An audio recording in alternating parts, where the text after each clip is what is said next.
예배하는 우리 사랑하는 성도님에게 하나님의 크신 은혜와 은총이 함께 하시길 축원합니다. 스티븐 코비가 지은 책 중에 굉장히 베스트셀러가 낸 책이 있습니다.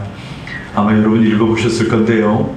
성공하는 사람들의 7가지 습관이라는 책입니다. 여기에서는 성공했다, 성공한다 라는 사람들의 공통적인 7가지의 습관이, 특징이 있다고 합니다.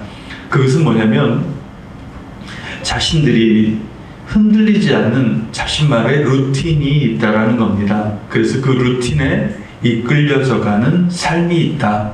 곧 그것이 바로 성공하는 습관을 가지고 있다. 이렇게 이야기하는 것입니다. 서양 격언에도 이런 말이 있습니다.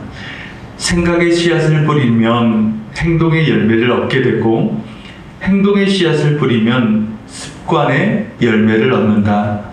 습관의 씨앗은 성품을 얻게 하고, 성품은 운명을 결정짓는다. 결국 습관이 운명을 결정짓는다라는 이야기입니다. 그런데 여러분, 이것은 세상에 세상적인 성공만을 뜻할 때 이런 말을 쓰는 것이 아니라, 우리가 믿음에서 성공하려면, 성공하는 자가 되려면 반드시 저와 여러분에게도 이런 거룩한 습관이 필요하다라는 것입니다. 오늘 성경에서는 저와 여러분에게 그것을 말씀해 주고 있는데, 다니엘이 전에 하던 대로 하루에 3번씩 무릎 꿇고 기도하며 하나님께 감사하였더라. 아멘. 이렇게 말씀하고 있습니다. 여기에서 중요하던 말은 무엇입니까? 바로 전에 하던 대로라는 말씀입니다. 쉽게 말하면 습관에 따라서 전에 하던 대로 하루에 3번씩 기도하였더라.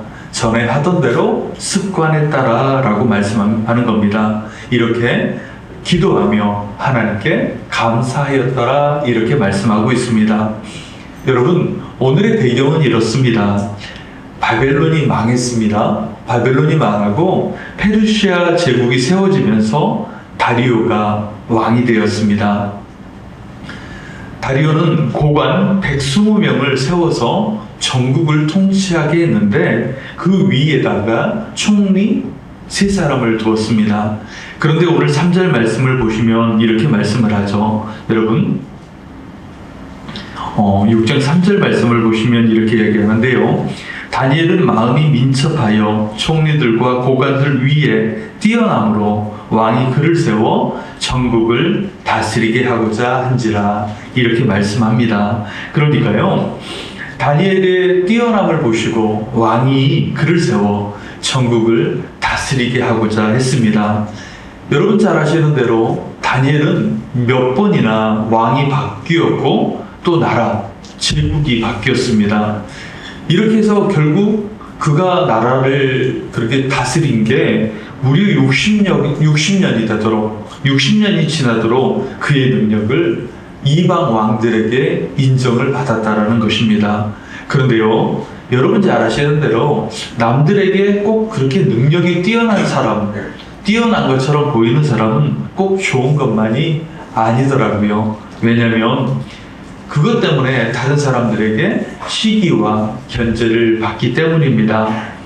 다니엘이 왕의 인정을 받아 전국을 다스리게 된다라는 그 소식은 결국 이방인들에게 결국 그를 어떻게 하면 그 자리에서 끌어내릴까, 그렇게 그런 끌어내리려는 근거로 사용되는, 근거를 찾는 것이 된다라는 것입니다.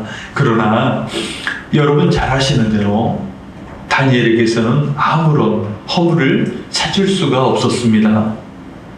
그래서 그들이 생각하는 것이 다니엘이 하루에 3번씩 기도한다라는 것, 그 다니엘의 거룩한 습관을 가지고 그를 끌어내려야 되겠다라는 그런 함정을 만들기로 합니다. 그래서 한 달 동안 왕 외에 어떤 신이나 사람에게 무엇을 구하는 자는 사자굴에 넣는다라는 그런 조서를 만들고 왕의 도장을 받기에 이르렀습니다. 만일 다니엘이 전에 하던 대로 예루살렘을 향하여 창문을 열고 하루에 3번씩 기도하였더라, 하루에 3번씩 감사하였더라, 이것이 발견되면 그 즉시 사자굴에 던져지게 된다는 것입니다. 그렇다면 여러분은 어떻게 하시겠습니까? 다니엘은 어떻게 했을까요? 전에 하던 대로, 성경은 전에 하던 대로 하루에 3번씩 기도했다 이렇게 말씀합니다. 그를 주목하는 대적들 앞에서 그를 숨어서 그가 어떻게 하는지, 요즘이면 영상을 촬영하겠지만 그때 당시 숨어서 그가 어떻게 하는지 그것을 숨어서 보는데도 불구하고 그대로 행했다는 것입니다. 다니엘은 그렇게 하면 어떻게 되는지 몰라서 그렇게 행한 것이 아니죠. 다 알고 있었습니다. 그런데도 조금도 위축되지 않고 위풍당당하게 이전에 행했던 대로 그렇게 기도했다라는 거예요. 그래서 결국 그는 사자굴에 던져지게 되었습니다.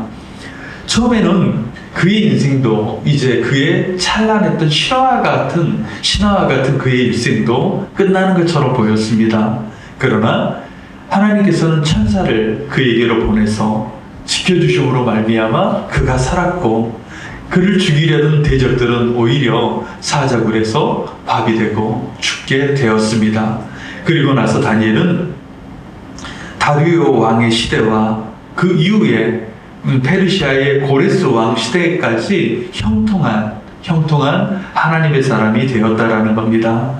그는 16살에 바벨론의 포로로 왔습니다. 그런데 여러분, 90살에 이르기까지 무려 70년 동안 이방인의 땅에서 형통한 삶을 살았다 고백합니다. 성경에서는 그 이유를 뭐라고 이야기하냐면, 이는 그가 자기의 하나님을 믿었음이더라. 아멘. 한번 해보실까요? 한번 아멘 크게 해주셔야 돼요. 이는 그가 자기의 하나님을 믿음이었더라. 아멘. 아멘. 다니엘의 믿음이 그를 많은 어려움과 위기 속에서도 살게 했고 형통하게 했더라고요. 그러니까요, 이것을 한 줄로 정리해보면, 자, 여러분 한번 따라해보세요. 기도하는 사람은 형통한 삶을 산다. 아멘. 한 줄로 정리하니까요, 기도하는 사람은 형통한 삶을 살게 된다라는 정의를 찾을 수 있더라고요. 바라기는 우리 정천중학교의 모든 믿음의 성도들이, 또한 함께 예배하는 성도님들이 꼭 기억하셔서 하루에 3번 작정하여 기도했던 다니엘처럼 꼭 기도함으로 말미암아 형통의 삶을 살아가시는, 그것을 증거로 세상에 나타나시는 여러분 되시길 주의 이름으로 축원드립니다. 갑자기 아멘 소리가 죽어들으네요.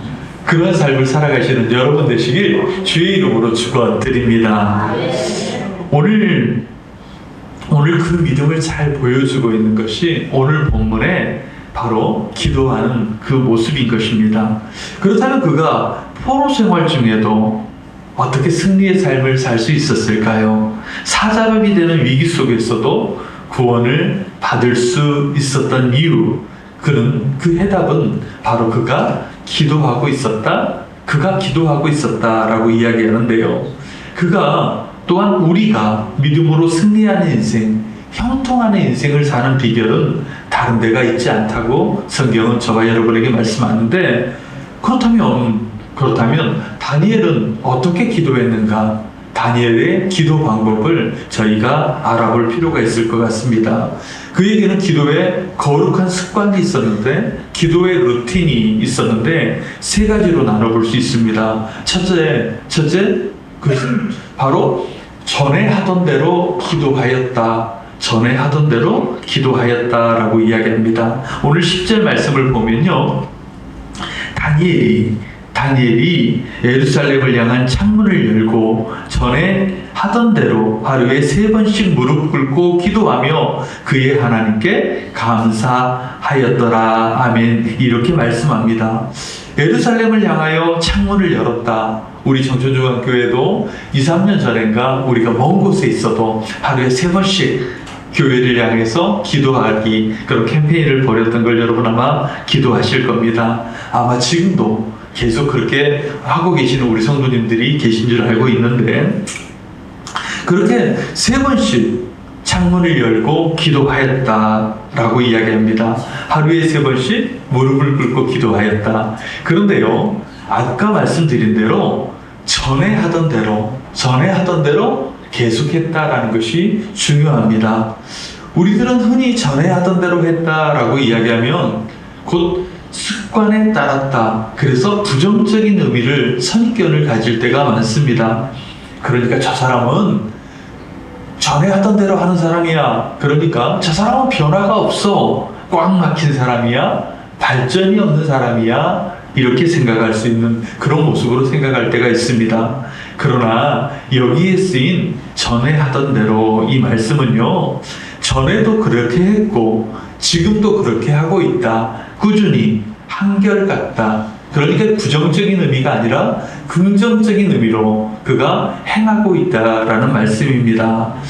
믿음 생활에 중요한 것은 꾸준함이에요. 믿음 생활에서 중요한 것은 뭐라고요?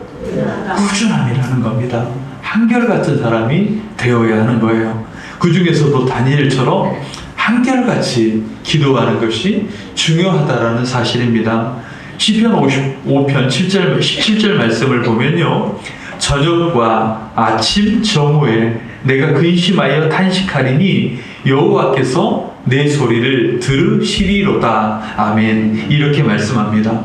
유대인들은 저녁부터가 하루가 시작된다라고 이야기합니다. 그래서 저녁과 아침 저무까지 3번 기도했다라고 성경은 기록하고 있는데, 다니엘이 이 기도의 습관을 포로로 끌려오기 전부터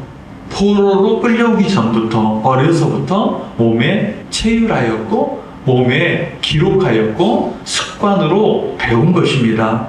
그러니까 여기에서 전에 하던 대로라는 말은 그가 어려서부터 지금 82살이 되기까지 70세, 70년 동안, 70년이 넘게 변함이 없이 시간을 정하여 기도하였다라는 뜻입니다. 바로 여기에 다니엘의 인생의 형통함이, 승리의 비결이 여기에 숨어 있다라는 겁니다. 사랑하는 여러분, 저를 한번 보세요. 그리고 생각을 한번 해보세요. 등대지기, 저쪽 등대지기라는 노래를, 동요를 참 좋아하는데, 등대는 어떻습니까? 날마다 정한 시간에 불을 켜게 되죠. 그런데 바다가 잔잔한 날에도, 폭풍이 이는 날에도 그는 다르지 않습니다. 늘 정한 시간에 정한 불빛을 켜게 됩니다. 오히려 폭풍이 몰아치는 날일수록 그 불빛은 선명하게 되고 더 선명하게 그 어둠을 밝히고 길을 인도해 줍니다. 그러기에 등대지기는 하루도 거르지 않고 등불을 켠다라는 것입니다. 왜냐하면 그 불빛이 폭풍의 날에, 인생의 공고한 날에 그 불빛이 더 간절하기 때문입니다. 다니엘의 기도도 이와 같다라는 거예요. 평온한 날의 기도가 아니라 사자의 굴, 그 사자가 눈앞에 있는 그 날에도 바로 그것이 켜지는, 날마다 켜지는 등불과 같은 기도였다라는 겁니다.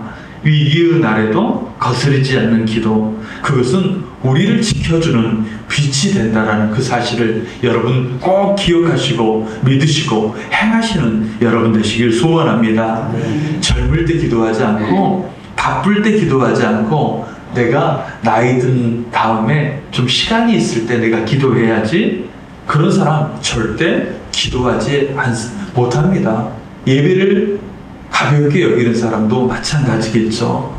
젊을 때 부지런히 기도하고 바쁠 때 열심히 기도해야 나이가 들어서 바로 다니엘처럼 하루에 3번의 정한 대로 기도할 수 있는 것입니다.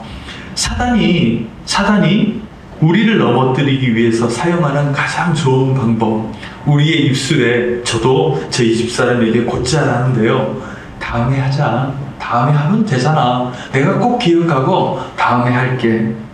여러분도 그러지 않습니까? 히말라야 산 속에는 야맹조라는 새가 있다고 합니다. 야맹조. 이 새는 낮에는 재미있게 신나게 즐기다가 밤이 되면 자기 집이 없으니까, 자기 둥지가 없으니까 다른 새 둥지에 가서 밤새도록 그 새에게, 다른 새에게 구박을 받으면서 그 둥지에서 저녁을 지낸다라고 합니다. 그러면서 그 야맹조가 하는 말대로 내일이면 집을 지으리라, 내일이면 내가 내 집을 지으리라, 그렇게 구슬프게 노래하지만 일생 동안 그는 남의 집에서 그렇게 살아간다라는 거예요. 사랑하는 여러분, 우리가 전에 하던 대로 기도하는 사람이 되려면 다음이 아니라 지금 이 순간 우리가 예배하고 기도해야 된다는 그 사실을 우리는 꼭 명심하시기 바랍니다. 그렇게 된다면 우리가 이전에 하던 대로 기도를 하게 되면 기도하는 그 순간 우리 마음속에 자라나는 것이 있는데, 성경은 어떤 것이 자라는지 함께 하는지 말씀해 주고 있는데, 10절 후반절 말씀해 보면 바로 둘째로 감사하는 기도를 하게 된다라는 겁니다. 그의 하나님께 어떻게 하였다고요? 감사하였더라. 한결같이 기도하는 사람의 특징이 있는데, 그것은 바로 뭐냐면 감사하는 사람이 된다라는 겁니다. 기도하면 감사하게 되었습니다. 감사하게 되어 있습니다. 그런데 기도하지 않으면 그때부터 우리의 인생 속에는 평안하지 않으니까 당연히 불만과 불평이 툭툭툭 자연스럽게 튀어나오게 됩니다. 그러니까 우리 성도님들이 옆 사람을 보면 저 사람 기도하지 않은 사람인데, 저 사람 감사하는 사람인데, 바로 대비를 어떻게 찾을 수 있다고요? 기도하는 사람과 기도하지 않는 사람으로 나눌 수 있다라는 거예요. 다니엘은 전에 하던 대로 기도하는 사람이었습니다. 여러분, 바울이 뭐라고 이야기합니까? 쉬지 말고 기도하라. 그 말 뒤에 뭐가 있어요? 범사에 감사가 따라오게 되거든요. 그러니까 이 다니엘이 기도를 하니까 사자굴에 던져진다는 조서가 내려졌을 때 다니엘은 감사할 수 있었을까요? 기도할 수 있었을까요? 아니죠. 그는 기도했죠. 더불어서 기도하면서 다니엘은 감사했을 겁니다. 감사란 곧 찬양이라 표현할 수 있기 때문입니다. 곧 다니엘은 감사하며 기도했고 찬송으로 기도했다라는 거죠. 여러분 잘 아시는 대로 사도행전 16장에 보면 바울과 실라의 기도가 나옵니다. 빌립보 감옥에서 복음을 전하다 그들은 매를 맞고 감옥에 갇히게 됐습니다. 그런데 16장 25절 말씀을 보시면 이렇게 기록합니다. 한밤중에 바울과 실라가 기도하고 하나님을 찬송하며 죄수들이 듣더라. 환난과 핍박 중에도, 고난 중에도 그들이 감사하며 찬송하며 기도했을 때 누가 위로를 얻어요? 거기 갇혀있던 죄수들이 위로를 얻게 되고, 또 간수들도 하나님의 살아계심을 맛보게 되는데 어떻게 됩니까? 26절 후반에 갑자기 큰 지진이 나서 그 감옥의 터가 움직이고 문이 다 열리며 모든 사람이 매어있던 창고들이 벗어졌다라고 성경은 이야기하거든요.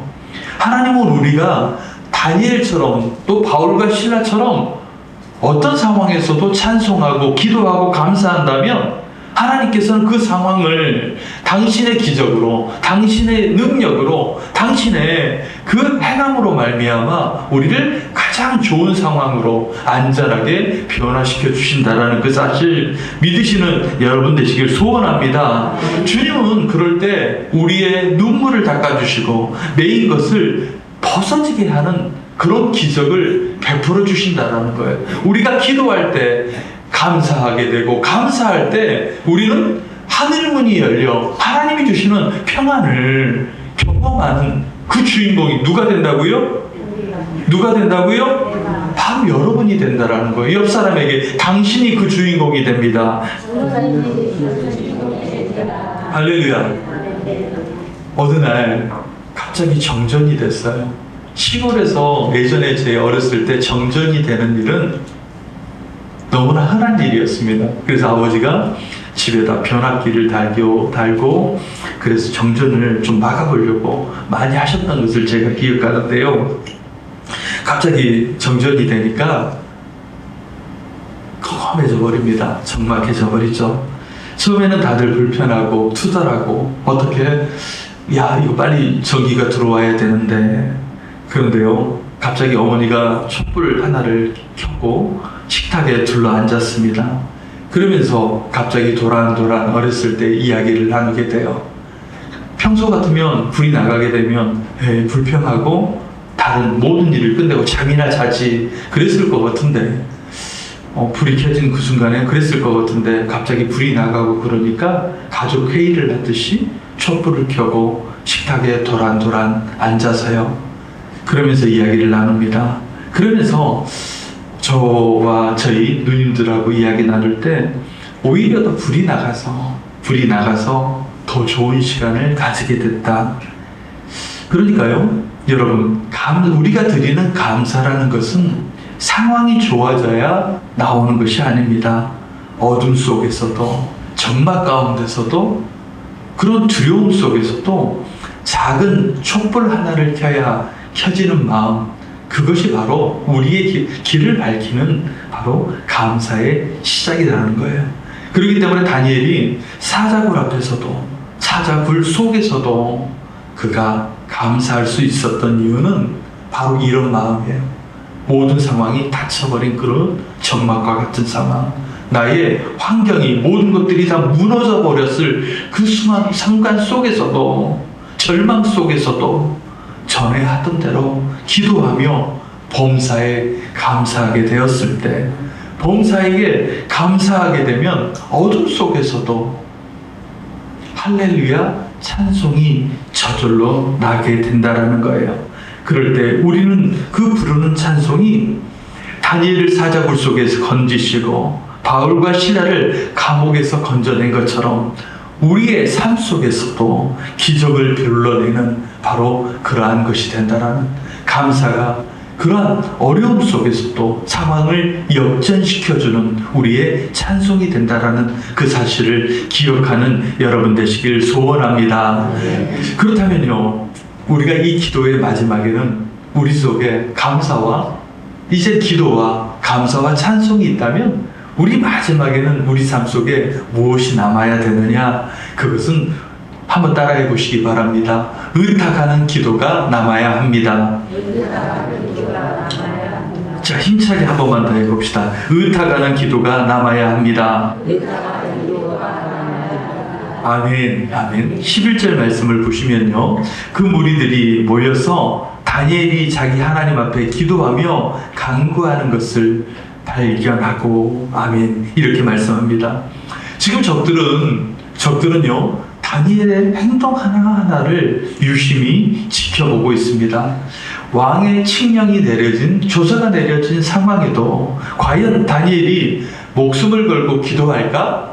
그만큼 배짱이 있을까? 정말 저 사람 하나님을 믿을까? 여러 가지 생각으로 아마 그를 유심하게 지켜보았을 겁니다. 그런데 그들은 여전히 하루에 3번 전에 하던 대로 무릎을 꿇고 기도하는, 간구하는 그를 발견했습니다. 이것은요 어떤 의미를 말하고 있냐면, 전에 하던 대로 했다라는 것은 다니엘이 결국 자기의 목숨을 내어놓고 나의 목숨을 누구에게 의탁했다라는 거예요? 그렇죠. 주님 앞에 나의 목숨을 의탁했다라는 것을 말합니다. 분명 적들이 파놓은 함정을 알고 있습니다. 나에게 구렁텅이가 있다라는 것을 보여주게 되고 분명히 알고 있습니다. 그럼에도 불구하고 거기를 위풍당당하게 걸어간다라는 거예요. 볼 테면 보고 할 테면 해보아라. 왜 그렇습니까? 나의 생명을 누구에게 의탁했다고요? 나의 가는 길을 누구에게 의탁했다고요? 할렐루야. 믿어지는 여러분 되시길 소원합니다. 베드로전서 5장 7절 말씀에는 이렇게 말씀합니다. 너희 염려를 다 주께 맡기라. 이는 그가 너희를 돌보심이라. 아멘. 시편 55편 22편 말씀에 내 짐을 여호와께 맡기라. 그가 너를 붙드시고 의인의 요동함을 영원히 허락하지